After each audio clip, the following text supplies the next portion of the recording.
Hay dos metales en casi todo hogar que matan bacterias del agua gratis, por completo y para siempre.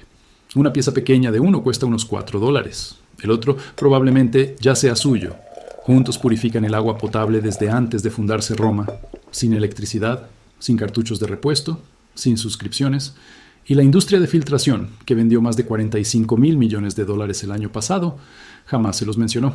Escuche bien, porque lo ocurrido en 1893 en un laboratorio suizo, un hallazgo que debió cambiar el mundo, explica por qué nunca oyó esto.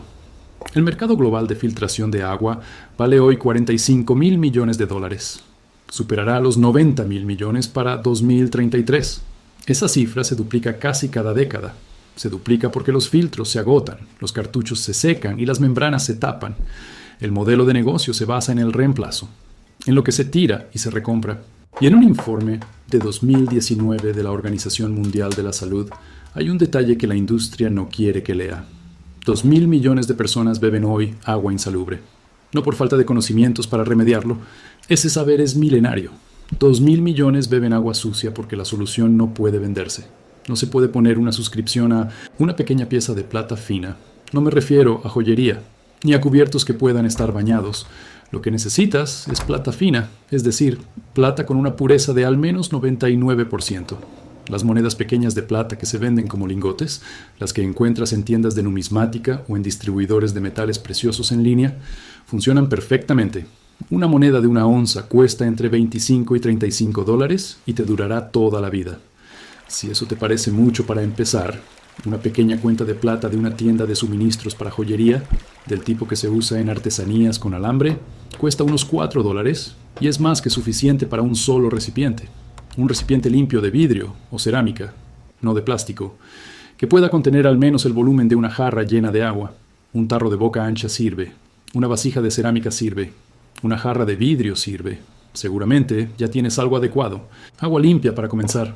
No lodo, no agua de estanque con partículas visibles, agua que ya esté relativamente clara, agua del grifo, agua de lluvia que se haya dejado reposar, agua de pozo. Los metales actúan sobre las bacterias, no filtran el limo ni la arena. Esa distinción es importante. Eso es todo, en serio. Esto es lo que casi todos hacen mal. Ponen los metales en agua sucia y esperan que los metales hagan todo. Lo que verás entonces no será agua limpia. Verás agua de un color gris parduzco, con un leve olor metálico y una película extraña en la superficie. Los metales intentan actuar, pero la carga bacteriana es demasiado alta y las partículas interfieren con el contacto. El agua parece peor que al principio. No lo está, pero lo parece, y la mayoría la tira en ese momento y le dice a todos que el método no funciona. La solución es sencilla. Si tu agua tiene partículas visibles, déjala reposar sin moverla durante 1 hora primero. Las partículas se depositarán en el fondo. Luego vierte suavemente la parte superior en tu recipiente. Deja atrás el último centímetro de agua con sedimentos. Ahora tienes agua clara para que los metales actúen. El aspecto del éxito es diferente. El agua permanece clara. Después de 12 a 24 horas, adquiere una cualidad mineral muy sutil. Como el agua de manantial de una botella de vidrio sabe ligeramente distinta al agua del grifo, no sabe a metal. No es desagradable. Una limpieza difícil de describir hasta que la pruebas. Prepara primero el cobre. Toma el trozo de tubo de cobre y lávalo con agua caliente y un poco de vinagre blanco. El vinagre es ligeramente ácido, casi como el jugo de limón, y disuelve la fina capa de oxidación que se forma en el cobre al estar expuesto al aire. No estás eliminando nada importante. Estás quitando un revestimiento opaco que ralentizaría el contacto del metal con el agua.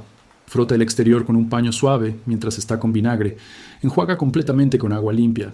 El cobre debe verse de un color naranja rosado brillante, como una moneda nueva. Cuando termines, coloca el tubo de cobre en el fondo de tu recipiente, de modo que quede horizontal. Debe reposar a lo largo del fondo, no parado verticalmente. La superficie de contacto importa. Un tubo horizontal expone toda su longitud al agua. Un tubo parado sobre un extremo solo hace contacto con un círculo del tamaño de una moneda. Ponerlo horizontal no es opcional. Este es el paso que casi todos se saltan. Ahora coloca la plata en el agua. Si es una moneda, apóyala contra el tubo de cobre. Si es una cuenta, déjala caer para que se pose cerca del cobre. Los dos metales no necesitan tocarse. Solo necesitan ambos tener contacto completo con el agua.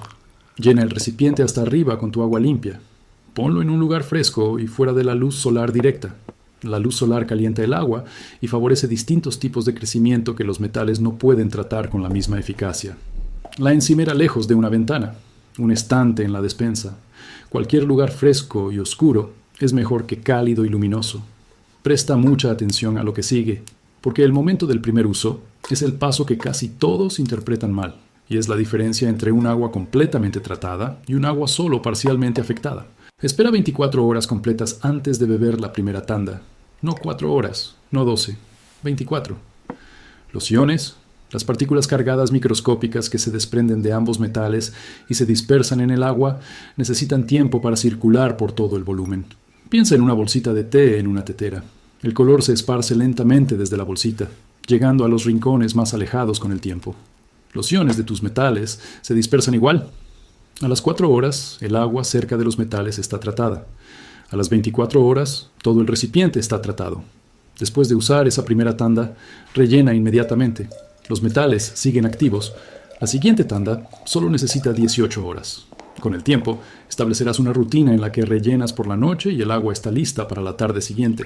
Después de 2 semanas de uso diario, enjuaga el cobre de nuevo con vinagre y agua tibia. Se habrá formado una fina película verde, llamada pátina, sobre él. Esa película no es dañina, pero sí ralentiza un poco el proceso. Retírala con el enjuague, seca el cobre y devuélvelo al recipiente. La plata no necesita mantenimiento. No se oxida de la misma manera. Simplemente enjuágala con agua limpia cuando enjuagues el cobre.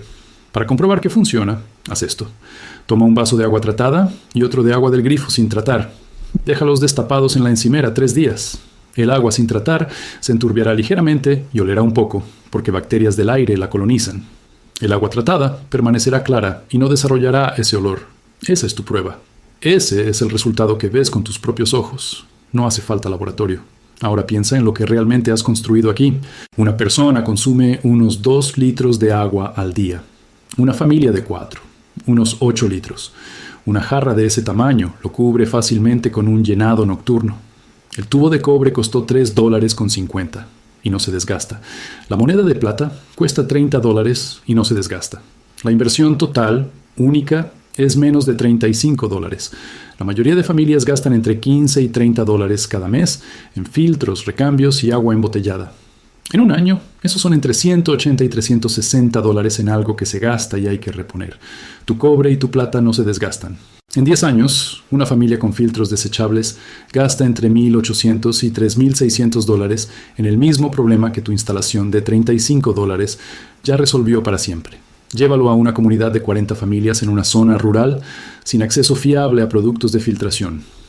Una persona con este conocimiento y una visita a la ferretería podría cambiar la situación del agua en todos esos hogares con un desembolso total de unos $1.400, repartido entre 40.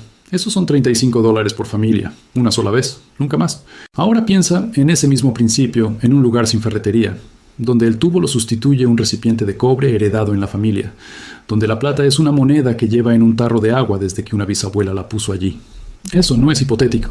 Es lo que ha estado ocurriendo en partes de la India rural, de Sudamérica rural y del África subsahariana rural, en silencio, durante generaciones. El conocimiento nunca murió donde ninguna industria llegó a tiempo para reemplazarlo. Sin filtros, sin electricidad, sin camiones de reparto, sin pedir permiso a ninguna empresa, servicio público o programa gubernamental. Solo 2 metales, agua y tiempo.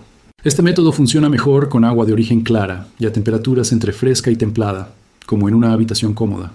Actúa sobre bacterias comunes transmitidas por el agua, como la E. coli, responsable de la mayoría de casos de enfermedades hídricas en el mundo. También actúa sobre mohos y algas comunes que colonizan el agua almacenada. Es menos efectivo con virus, mucho más pequeños que las bacterias y menos afectados por el contacto iónico. Si hay riesgo de contaminación viral, como en agua de inundación o cerca de aguas residuales, este método solo no basta. Hervir primero y luego usar los metales para almacenar es el enfoque correcto en esos casos. También es menos efectivo en agua con un contenido mineral muy alto, la que deja depósitos blancos y gruesos en el grifo. Esa agua tiene una composición química que puede interferir con la distribución de iones. Si tu agua del grifo deja muchas incrustaciones, hiérvela y observa el residuo. Si es espeso y calcáreo, considera usar agua filtrada o de lluvia como fuente, en vez de agua del grifo directa. Y no elimina metales pesados, químicos agrícolas ni contaminantes industriales. Si tu pozo está cerca de cultivos o zona industrial y te preocupan esos contaminantes, esto es un método de purificación, no un sistema de filtración. Son problemas distintos que requieren soluciones distintas. Lo que hace, lo hace completamente y mientras lo mantengas. Ahora mismo, en algún archivo de museo, hay un recipiente romano de cobre que aún guarda trazas de la firma iónica, que mantuvo a salvo el agua de los soldados en campañas que duraron décadas y miles de kilómetros. Hay una urna de plata de una corte persa que reposó en un almacén 2000 años y que, si la analizaras, aún mostraría las propiedades que la hacían valiosa. Carl Wilhelm von Nageli demostró en 1893 lo que esas civilizaciones habían sabido empíricamente durante milenios antes que él, y la familia que llena su jarra de cristal esta noche y la deja en una estantería fresca antes de dormir hace lo mismo que un marinero fenicio cruzando el Mediterráneo sin mapa. El recipiente romano resistió, la urna persa resistió, el tuyo también lo hará. La química siempre estuvo ahí, los metales siempre estuvieron ahí. El conocimiento se escribió, se transmitió, se redescubrió, se nombró, se demostró y luego se dejó calladamente en una estantería mientras una industria se construía sobre el hecho de que la mayoría nunca iría a buscarlo. No sé qué te trajo aquí, no importa, funciona igual.